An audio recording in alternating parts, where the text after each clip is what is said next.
दोस्तों, स्वागत है आप लोगों का हमारे YouTube channel trick Q&A classes में। और आज हम लोग रीजनिंग में डाइस सीखेंगे और सिर्फ एक ही ट्रिक से हम लोग पूरी डाइस खत्म कर देंगे। और ये ज्यादा से ज्यादा 20 मिनट का वीडियो होगा तो पार्ट में आएगा, उससे हम लोग पूरी डाइस आराम से सॉल्व कर पाएंगे और कोई भी क्वेश्चन बड़े आसानी से कर लेंगे।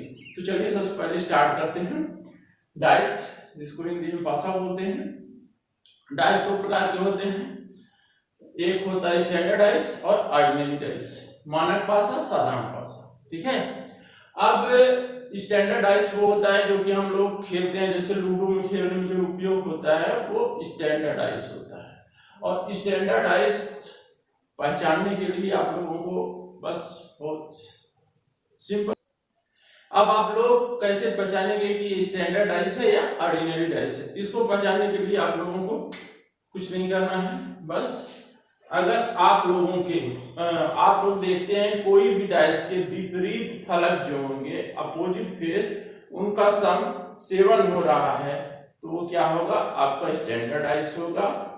मीन्स आप लोगों को ये देखना है कि 1 के अपोजिट 6 होगा, 2 के अपोजिट 5 होगा और 3 के अपोजिट 4 होगा, क्योंकि 1 + 6 = 7। सबका जब हम लोग योग करेंगे तो 7 आएगा। तो हम लोग इसमें क्या होता है कि विपरीत फलक का योग जो है, अपोजिट फेस का योग हमेशा 7 आता है। ठीक है। अब हम लोग चेक करेंगे ordinary dice. Ordinary dice check करने के लिए हम लोग को कुछ नहीं करना पड़ता है। अगर हम लोग संलग्न फलक का योग 7 आ रहा है तो इसका मतलब वो ऑर्डिनरी डाइस है। या ये कह सकते हैं कि अगर विपरीत फलक का योग 7 नहीं आ रहा है तो साधारण पासा है।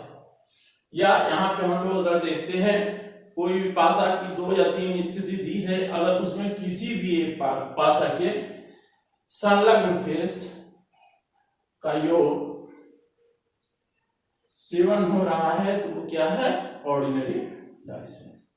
ठीक है, क्या है, ऑर्डिनरी डाइस।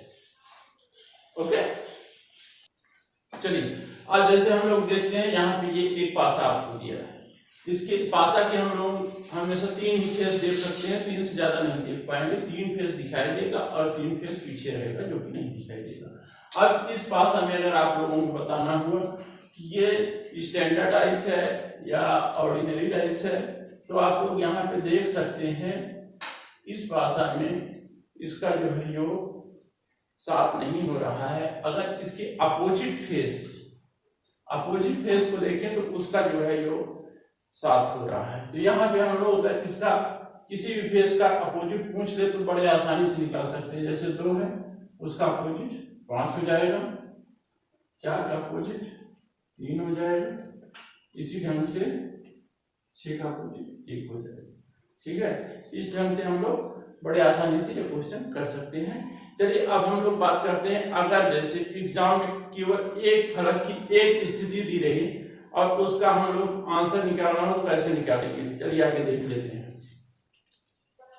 चलिए, अगर आप लोगों के पास ये एक डाइस की स्थिति दी हुई है और एग्जाम में क्वेश्चन दे दिया, केवल एक पासा दिया हुआ है और आपसे पूछ लिया कि आपको 4 के अपोजिट फेस बताना है, तो आप लोगों को यहाँ क्या करना होगा, सबसे पहले आप लोग इसको चेक करेंगे ये स्टैंडर्ड डाइस है या ऑर्डिनरी डाइस। अगर ये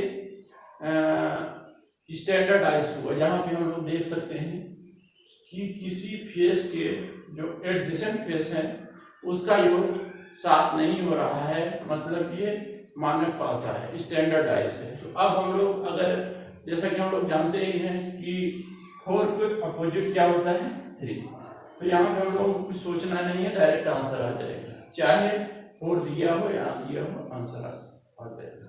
ठीक है, यस।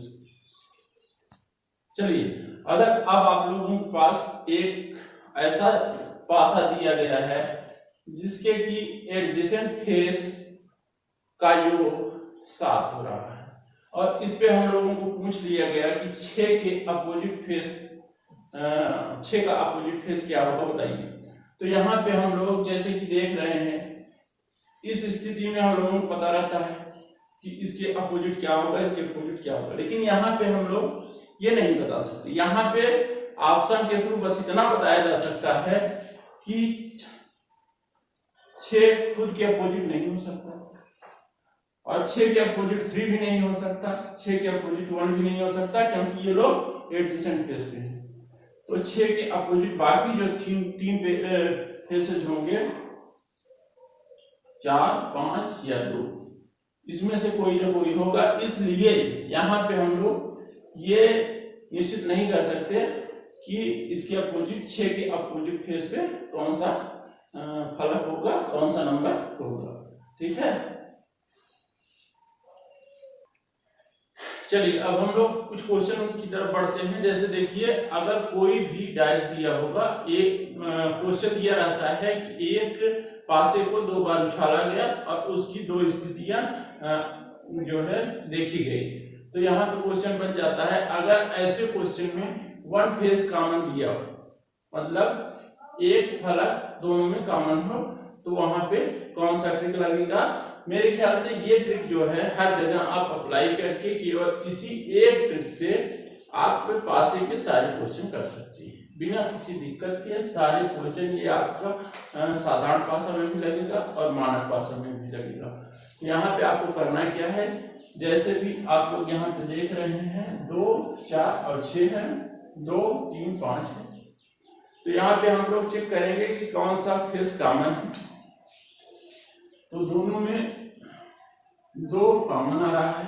हम लोग क्या करेंगे कि जो फेस कॉमन आ रहा है उसी को लेके क्लॉकवाइज एंटी क्लॉकवाइज एक डायरेक्शन में घुमा देंगे, और घुमा देंगे फिर उसके बाद हम लोगों का आंसर आ जाएगा। ठीक है, अब यहाँ पे पहले इस वाले पासे को लिख लेंगे, 2, उसके बाद 4, उसके बाद 6। अब सेम चीज यहाँ पे भी करेंगे और इसके नीचे रखते चले जाएंगे। 2 के नीचे 2 रखेंगे, फिर 4 के नीचे 3, और अब यहाँ पे हम लोग क्या करेंगे, जो एक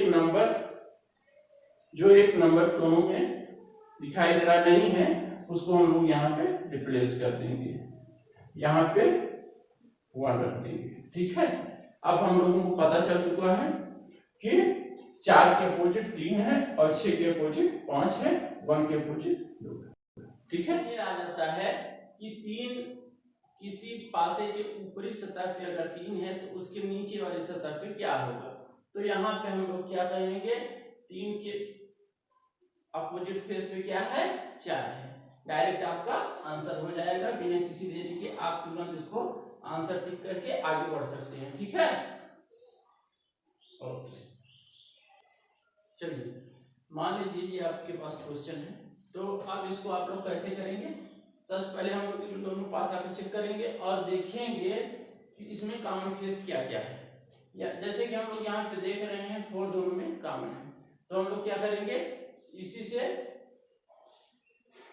क्लॉकवाइज डायरेक्शन में मूव करा देंगे और उसके बाद इसको 4, 2, 6, 4, 1, 5 रख दिए।